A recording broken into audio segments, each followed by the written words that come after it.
শীতকাল এলেই বাড়তি উপার্জনের আশায় বুক বাঁধে শিউলিরা।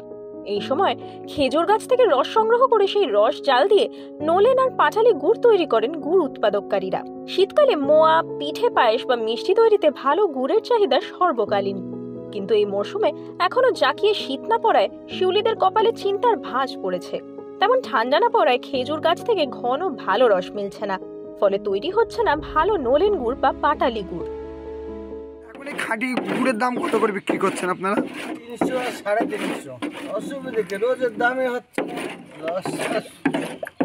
লস ঠান্ডার জন্য লস, ঠান্ডা নেই।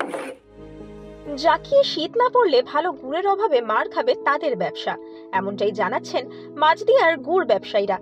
তাই এখন কবে শীত পড়বে সেই সুসংবাদ পাওয়ার আশায় হাওয়া অফিসের দিকে তাকিয়ে গুড় উৎপাদনকারীরা।